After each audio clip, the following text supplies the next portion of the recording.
출애굽기 2장 12절로 25절의 말씀을 가지고 모세의 실패라는 제목으로 하나님의 말씀을 증거하겠습니다. 사랑하는 성도 여러분, 3일 어떻게 잘 보내셨어요? 네, 날씨가 많이 추워졌습니다. 건강에 유의하시고 또 하나님이 주신 그 은혜가 저와 여러분 가운데 충만하기를 주님의 이름으로 축복합니다. 오늘 본문의 말씀은 모세가 자신의 동족 히브리 사람이 애굽 사람으로부터 맞는 것을 우연히 보게 됩니다. 그래서 그를 도와주려고 하다가 순간 그 감정을 억제하지 못하고 어떻게 해요? 살인을 저지르게 맙니다. 그리고 그 살인을 은폐하려고 숨기려고 했던 그 모세의 그 행위가 이제 자신의 민족 히브리 민족을 통해서 탄로가 나게 되면서 다시 한번 모세는 어려운 궁지에 처하게 됩니다. 그런 상황 속에서 하나님께서 모세를 불쌍히 여긴 나머지 그를 보호하사 오늘 본문에 보면 그 어려움 가운데서도 하나님이 모세를 지켜주시는데 그가 그에게 베푼 은혜 중에 하나가 바로 뭐냐면 운명적인 만남을 갖게 합니다. 그것은 바로 미디안 광야에서 그의 아내, 평생 동반자라고 할 수 있는 십보라를 만나는 장면이 오늘 본문에 소개되고 있습니다. 먼저 본문 11절 말씀을 보시면 이렇게 소개하고 있습니다. 세월이 흘러 모세는 어른이 되었습니다. 여러분, 출애굽기 기자는 모세가 얼마만큼 장성했는지를 언급하고 있지 않아요. 단지 어른이 되었다라고만 이야기하고 있습니다. 그런데 신약 성경이 사도행전 7장 23절에 보면 그때의 모세의 나이가 40이었다라고 분명하게 말하고 있습니다. 그러니까 이때의 나이가 모세가 몇 살인 거예요? 40세였다라는 것이죠. 그러면 여러분 말씀을 보십시오. 출애굽기 2장 10절과 11절 이 한 절 사이에는 무려 몇 년의 간격이 지금 벌어져 있느냐, 흘러갔느냐? 40년의 세월이 흘러갔다라고 우리는 추정해 볼 수 있다라는 것이죠. 모세는 자기 민족이 있는 곳을 오늘 성경에 보면 나갔다라는 말을 기록하고 있는데, 여러분 그는 애굽의 왕자로 살았잖아요. 그러나 그의 심장 속에는 어떻게 해요? 히브리인의 피가 계속해서 흐르고 있었던 것입니다. 따라서 모세가 자신의 동족 그 히브리 사람이 그 고된 노동하는 것을 보면서 어떤 마음을 품게 됐냐? 그들의 자신의 민족이 고된 노동을 받고 또 그렇게 힘들게 살아가는 모습을 보면서 마치 자기의 아픔처럼 그것들을 받아들였다라는 사실입니다. 그러니까 어떻게 해요? 애굽 그 왕실에서 살면서 그 애굽 왕자의 교육을 받았지만 여전히 그는 어떻게 해요? 그러니까 여러분 이 모세의 어머니가 요게벳이 얼마나 모세를 신앙적으로 잘 교육했는지를 이것만 봐도 잘 알 수 있는 대목인 것이죠. 어쨌든 모세는 바라보는 그 자신의 민족의 마음이 얼마나 고통스럽게 느껴졌는지 오늘 12절 말씀에 보면 모세는 주변에 히브리 사람을 때린 애굽 사람 외에는 다른 사람이 없다라는 것을 확인을 하고 어떻게 합니까? 죽여서 모래에 묻어버리게 됩니다. 끔찍한 일을 저지르게 되었던 것이죠. 그리고 모세는 완전 범죄에 성공했다 이렇게 생각을 하고 자신의 죄가, 여러분 모세가 죽이려고 죽였겠어요? 그냥 우발적으로 그렇게 죄를 지었겠죠. 그래서 어떻게 해요? 자신의 죄가 감추어졌으면 좋겠다라는 생각을 가지고 이제 정말 마음이 불안했을 것입니다. 어쨌든 이제는 애굽인들이 자기 동족을 함부로 하지 못할 것이다 라고 모세는 생각했을지도 모릅니다. 그러나 여러분 모세가 지은 살인죄는 결코 감추어지지 않았다는 것입니다. 아니 모세의 죄는 단 하루 만에 여러분 만천하에 공개가 되는, 다 드러나게 되는 일이 벌어지게 됩니다. 여러분 13절 보시면 모세가 그 이튿날에 다시 그 현장을 방문하게 됩니다. 그런데 이번에는 어떤 일이 벌어지고 있어요? 자기의 동족인 히브리 사람들끼리 서로 싸우고 있는 겁니다. 옥신각신 싸우고 있는 거예요. 그래서 그러한 모습을 보고 모세가 애굽인들에게 고통받는 같은 동포들끼리 싸우는 것도 그렇게 좋지 않은데 왜 너희들끼리 같은 동족이면서 왜 이렇게 싸우느냐라고 하면서 모세가 거기 그 싸움에 관여를 하게 되죠. 그때 한쪽에서 때리는 사람이 모세에게 이렇게 말을 합니다. 왜 동족들끼리 13절에 보시면 치고받고 싸우는 것이냐고 말을 하니까 이 사람의 반응이 뭐냐면 어떻게 해요? 갑자기 예상치 못한 반응을 하면서 모세가 숨기고 싶었던 그 말을 하게 되는 것이죠. 그 말이 무슨 말이었습니까? 14절, 우리 14절 말씀을 같이 한번 읽겠습니다. 시작. 그 잘못한 사람은 누가 너를 우리 통치자나 재판관으로 세웠느냐? 내가 이집트 사람을 죽이더니 이제 날 죽일 생각이냐? 여러분 이 말을 들었을 때 모세의 마음이 어땠을까요? 뜨끔하지 않았을까요? 큰일 났다. 마음이 철커덕 내려앉았을 것입니다. 당시 모세는 히브리이긴 했지만 왕자였습니다. 그리고 자신이 질책하고 있는 그 대상은 히브리인의 노예였습니다. 자신의 민족이긴 하지만 신분상으로 보면 지금 자신에게 말하고 있는 사람은 노예였던 것이죠. 그러면 여러분 모세의 입장에서 볼 때 자신의 질책에 상대방이 꼬리를 내리며 고분고분 할 거라고 생각을 했을까요? 안 했을까요? 충분히 했겠죠. 그런데 히브리 노예가 지금 모세에게 뭐라고 말하는 거예요? 아주 당돌하게 그 왕자인 모세에게 따지면서 묻는 거예요. 아니 협박에 가까운 말을 지금 하고 있는 겁니다. 그 말은 뭡니까? 네가 이집트 사람을 죽이더니 이제 날 죽일 생각이냐? 라고 말을 하고 있는 것이죠.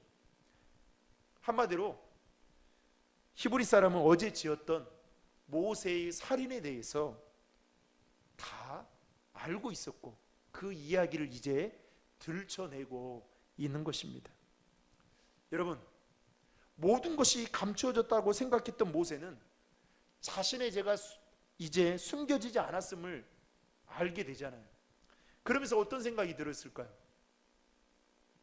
왕자이긴 한데 두려웠던 거죠. 왕자로서의 권위나 자신의 상한 기분을 추스릴 수 없을 정도로 많은 번뇌에 빠지게 되었을 것입니다. 그래서 여러분 14절에 보면 그러자 이렇게 말하죠.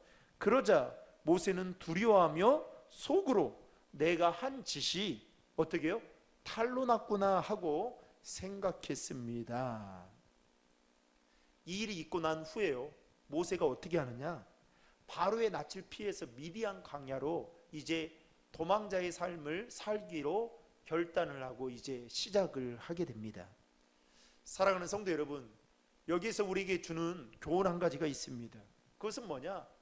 우리가 지은 죄는 어떤 형태와 어떤 방법으로든 언젠가는 다 수면 위에 드러나게 되어 있다라는 것입니다.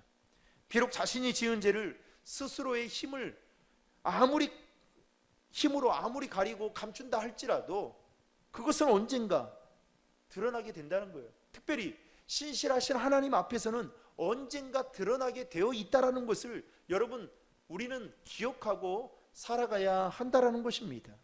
더불어서 죄에 대한 책임도 분명히 자신에게 있다라는 것을 여러분 우리는 기억해야 할 것입니다.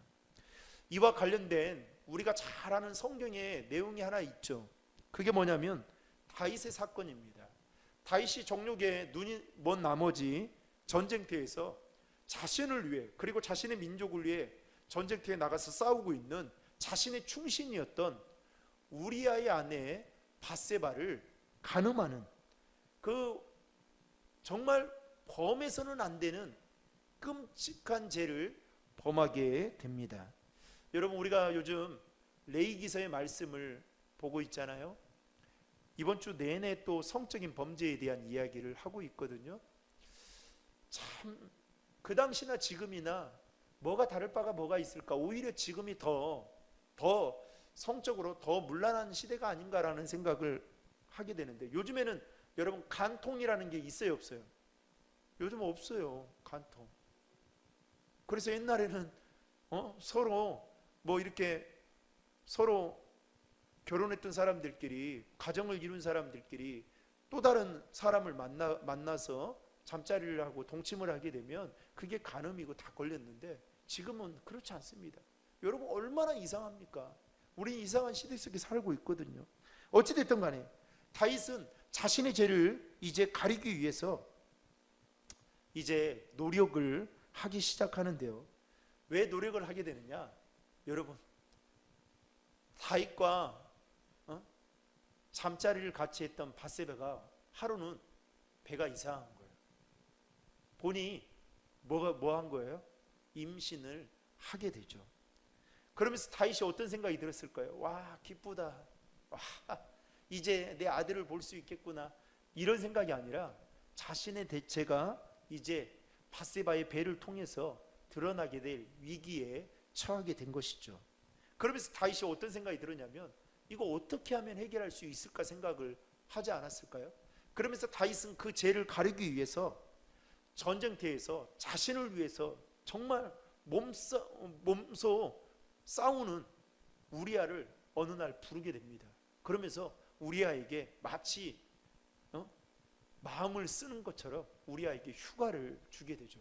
근데 여러분, 우리아가 어떻게 합니까?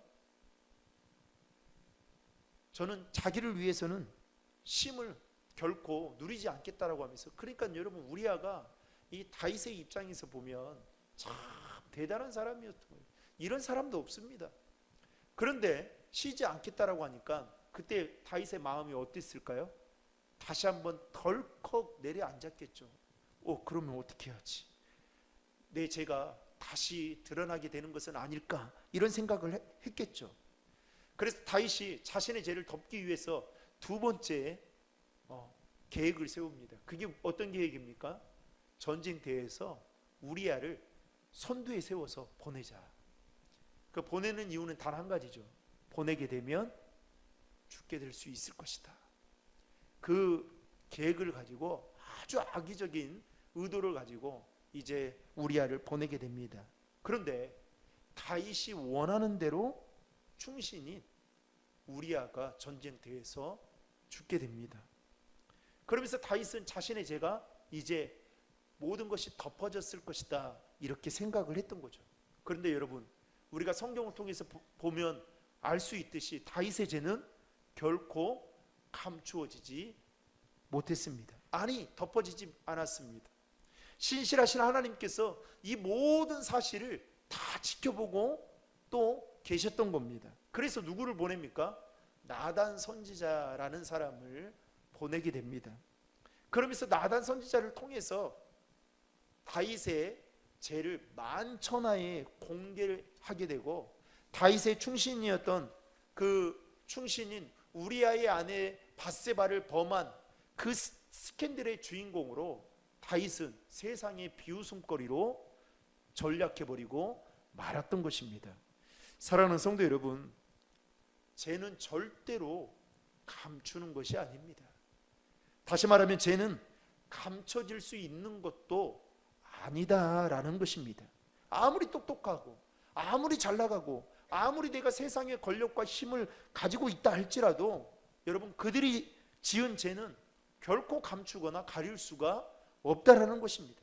하나님 앞에서 더더욱 그렇다라는 것을 우리는 명심해야 될 것입니다.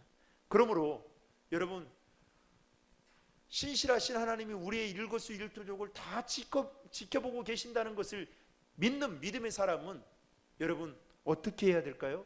죄를 감추는 것이 아니라 오히려 내가 지은 죄에 대해서 하나님께 드러내놓고 회개하며 용서를 구하는 믿음의 자세로 나아가야 된다라는 것입니다. 그래서 여러분, 성령님은, 우리의 본성은 자꾸만 우리의 죄를 어떻게 해요? 숨기려고 하잖아요. 감추려고 하잖아요. 근데 성령님은 어떻게 합니까? 우리의 죄를 드러내려고 해요. 드러내려고. 여러분, 드러내는 게 나쁜 게 아니잖아요. 예를 들면 이런 거죠. 암 환자, 말기 환자가 있었습니다. 그런데 여러분, 암 말기 환자가 고침을 받으려면 어떻게 해야 됩니까? 숨겨야 됩니까? 드러내야 됩니까? 드러내야죠. 그래야 어떻게 해요? 살 수 있게 되는 것이죠. 영적인 것도 마찬가지입니다. 우리가 하나님의 은혜와 자비를 경험하려면 우리 수면 안에 있는, 우리 본성 안에 자꾸만 숨기고 있는 그 죄들을 어떻게 해요? 끄집어내서 하나님 앞에 회개하고 하나님의 용서와 자비를 구해야 된다라는 것입니다. 그래서 여러분, 우리의 죄를 드러내는 것에 대해서 수치라고 생각하지 마세요. 그걸 치부라고 생각하면 안 돼요. 오히려 하나님의 은혜를 받을 수 있는 통로다라고 생각하면 되는 것입니다. 어쨌든 모세는 자신이 지은 죄로 인해서 모든 것을 잃어버리고 이제 미디안 광야로 내몰리게 되었던 것입니다. 그리고 그곳에서 새로운 40년의 인생을 살아가면서 하나님이 모세를 또 다른 사람으로 이제 만들어가는 작업들을 하게 되는데, 이제 우리가 출애굽기 말씀을 통해서 계속해서 살펴보게 될 것입니다. 모세는 애굽의 왕자에서 이제 도망자의 신세가 되었을 때 여러분, 그의 마음이 어땠을까요? 아마 패배감과 무기력감 속에서 그는 무엇을 해야 될지, 그리고 어떻게 이제 살아야 될지 아무런 생각이 나지 않을 정도로 그 절망적인 상황 가운데 있었습니다. 그때 하나님께서 모세에게 손을 내밀어 주셨던 것입니다. 그 내민 손이 무엇이었냐? 하나님께서 예상치 못한 곳에서 모세의 동반자라고 말할 수 있는 그의 장인과 그리고 그의 아내를 만나게 해주는 만남의 축복을 허락해 주셨다는 사실입니다. 오늘 본문에 보시면 모세가 이제 살인자의 누명을 받게 되어서 바로 왕을 피해서 미디안 광야로 도망을 가게 됩니다. 그러면서 미디안 광야에 양을 치는 미디안 제사장의 루엘이라는 딸을 이제 만나게 됩니다. 우연이라고도 말할 수 있겠지만 이 가운데 하나님의 섭리와 또 계획하심이 있었겠죠. 당시 오늘 성경에 보면 누엘에게는, 미디안 제사장이었던 누엘에게는 딸이 몇 명이었습니까? 7명. 와, 딸 부자. 딸이 7명이었어요. 그런데 그 딸들이 하루는 물을 기르러 우물가에 오게 된 것입니다. 그런데 몇몇의 양치기들이 그 딸들이 이뻤는지 아니면 이 물을 왜 우리 물을 이렇게 가져가느냐라고 그랬는지는 모르겠지만 어찌됐든 간에 누엘의 딸들을 어떻게 해요? 쫓아내기 시작했습니다. 그때 모세가 일어나서 딸들을 도와주고 그리고 그 딸들이 데리고 온 양들에게 물을 먹여주는 호의를 베풀게 되죠. 그리고 딸들은 이제 자신의 집으로 돌아오게 됩니다. 근데 아버지가 그날따라 이 딸들이 다른 날과는 전혀 다르게 빨리 돌아오게 된 거예요. 그래서 이게 무슨 일인가 싶어가지고 아버지가 궁금해서 딸들에게 물었더니 딸들이 그 우물가에서 있었던 그 이야기들을 이제 해주게 됩니다. 그래서 아버지가 뭐라고 하냐면, 야, 그렇다면 그 너희들을 선대해주고 너희들을 도와주고 호의를 베풀어준 그 남자를 데리고 와라 라고 이야기를 하죠. 그래서 모세가 이제 가게 됩니다. 그리고 미디안의 제사장이었던 누엘이 모세를 어떻게 해요? 선대하고 기이 여겨서 자신의 딸을 아내로 맞이할 수 있도록 이제 사이를 삼게 되죠. 그녀가 바로 누구였느냐? 바로 우리가 잘 아는 누구요? 십보라색, 십보라입니다. 십보라. 여러분 출애굽기 2장에 보면 십브라가 있잖아요. 십브라하고 십보라는 다릅니다. 그래서 꼭 잊지 마시라고. 십보라를 이제 만나게 됩니다. 여러분 모든 것을 잃어버린 채 이제 광야의 도망자의 신세로 인생의 이 실패자로 패배자로 무력감에 빠져 있을 때 하나님은 모세에게 누구를 보내줍니까? 사람을 보내주십니다. 그리고 그를 인도해 주시고 새로운 안식처에서 살아갈 수 있도록 하나님이 길을 열어 주셨다는 것입니다. 결국 모세는 누구를 만나게 됐냐? 누엘과 십보라, 그리고 그 십보라를 통해서 누구를 얻게 돼요? 그의 아들 게르솜을 얻게 되면서 이제는 광야에서의 제2의 인생을 꽃피며 살아가는 은혜를 누리게 되었다는 것입니다. 그러면서 새로운 40년의 광야학교의 인생을 모세는 다시 시작하게 되었던 것이죠. 사실 모세가 미디안 광야로 갔던 것은 자기가 가고 싶어서 갔던 곳이 아니었잖아요. 살인자의 누명을 받아서 바로왕에게 혹시 죽임을 당할까봐 바로왕의 눈을 피해서 도망갔는데, 그래서 어떤 생각이 들겠어요? 나는 이제 내 인생의 실패자구나. 과거에 여러분 한번 보세요. 과거에 잘 나가지 않았던 사람이 어디 있겠습니까? 제가 한인 목회하는 목사님들 이야기를 들어보면요, 미국에서 그 교회를 다니시는 분들 중에 과거에 다 한가닥 했던 사람들이라는 거예요. 근데 문제는 뭐예요? 지금이 중요하죠. 지금이. 그래서 날마다 과거 이야기만 한다는 거예요. 현재 이야기는 잘 안 한다는 거예요. 현재 이야기. 여러분 모세의 지금 현재의 삶이 지금 도망자의 삶인데, 그가 애굽 왕자로서의 삶을 살았던 것이 무슨 자랑거리냐는 거예요. 아무 소용없습니다. 왜요? 그가 처한 상황이 지금 어렵잖아요. 그런데 문제는 뭐예요? 하나님께서 그런 가운데서도 모세를 지켜주시고, 여러분 모세를 보호해 주시고 모세에게 만남의 축복을 허락해 주셨다는 것입니다. 사랑하는 성도 여러분, 우리가 인생을 살면서 우리에게도 뜻하지 않는 삶의 패배감이나 또 그 패배로 인한 무기력증이 우리에게 찾아올 때가 참 많이 있습니다. 믿었던 가족의 배신, 또 친구들의 배신, 심지어는 관계의 어려움, 그리고 육신의 질병, 이런 것들로 인해서 우리를 무기력하게 만들고 우리 인생을 좌절하게 낙심하게 만들 때가 있다라는 것이죠. 여러분,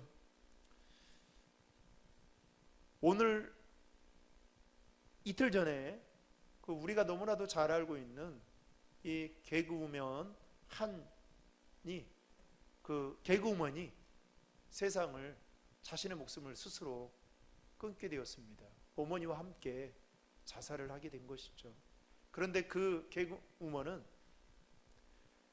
공부도 잘하고 그리고 사람들로부터 좋은 이미지를 가지고 있었던 자매였습니다. 그런데 참 젊은 나이에 여러 가지 원인들이 있겠지만 목숨을 끊었어요. 제가 그걸 보면서 참 마음이 좋지 않았습니다. 그 마음, 그 용기가 있다면 좀 더 살았으면 어떻을까? 아니면 그 주변에 믿음의 사람들이 있었을 텐데, 믿음의 사람들은 그 자매에게 어떤 존재였을까라는 생각을 해보게 되었습니다. 여러분, 우리가 인생을 살다 보면 그 생각지 못한 실패 때문에 정말 극단적인 생각까지 갈 때가 있을 수 있죠. 그러나 여러분, 중요한 것은 그 상황 속에서도 하나님은 여전히 우리와 함께 하신다는 사실입니다. 모세에게 함께 하셨던 하나님이 오늘 우리와도 함께 하신다는 것입니다. 그래서 하나님은 그런 모세를 위로하시기 위해서 하나님의 사람을 붙여 주셨던 것입니다. 그 사람이 바로 십보라였던 것이죠. 여러분 시편 121편에 보면 시편 기자는 이렇게 고백합니다. 내가 산을 향하여 눈을 들리라. 나의 도움이 어디서 올꼬? 나의 도움이 천지를 지으신 여호와에게서로다. 사랑하는 성도 여러분, 혹시 우리의 삶에 실패로 인해서 무기력증에 빠져 있지는 않으십니까? 혹시 우리 가운데 물질적인 부분이나 건강상의 어떤 문제, 아니면 관계적인 문제들로 인해서 혹시 좌절 속에, 낙심 속에 혹시 살아가고 있는 분은 있지는 않으십니까? 어려울 때일수록 여러분 시편 기자의 고백처럼 눈을 들어 하나님을 바라볼 수 있기를 주님의 이름으로 축복합니다. 그 하나님을 바라볼 때에 그 하나님께서 우리를 도와주신다는 사실을 믿으시길 바랍니다. 나의 도움이 천지를 지으신 누구에게서 온다고요? 여호와에게서로다 라는 이 시편 기자의 고백과 같이 모세가 살인자의 누명을 받고 이제 살인자라는 그 오점을 남기고 미디안 강야로 떠났지만, 아니 이제 자신이 있는 그곳이 실패의 땅이라 라고 불행한 곳이다 라고 생각했지만, 하나님은 그곳에서 그의 장인 이드로와 십보라를 만나게 해주었던 것처럼 여러분, 하나님께서 오늘 우리에게도 이러한 은혜를 베풀어 주신다는 사실을 믿으시고 눈을 들어 그 하나님만을 바라보며 남은 3일 동안 믿음으로 살아가는 저와 여러분 되시기를 주님의 이름으로 축복합니다. 다 함께 기도하시겠습니다. 하나님 아버지, 감사합니다. 오늘 말씀을 통해서 다시 한번 우리의 삶을 돌아보게 하시니 감사합니다. 모세가 미디안 강야까지, 애굽의 왕자였던 모세가 미디안 강야까지 도망자의 삶을 살 것이라고 그가 예측이나 했겠습니까? 자신의 민족을 살아간 나머지 당하고 있다라는 생각에 우발적인 살인을 저질렀지만, 그래서 그 이후로 이제 번민에 쌓이고 내 인생은 실패자다라고 생각할 수 있을 그때에 하나님은 또 다른 모세를 위해서 또 다른 믿음의 사람을 예비해 놓으시고 만나게 해주셨던 것처럼, 하나님, 우리가 힘들고 어려운 상황에 있다 할지라도 모세를 도우시는 하나님은 우리를 도우시고, 모세와 함께 계신 하나님은 우리와 함께 계심을 믿게 도와주셔서 그 하나님 바라보고 승리하는 우리 모두가 되도록 인도해 주시옵소서. 실패 속에서 하나님의 은혜를 경험하게 도와주시고, 실패 속에서 하나님의 능력을, 하나님의 도우심을 더 경험할 수 있도록 은혜 베풀어 주시옵소서. 예수님의 이름으로 기도하옵나이다.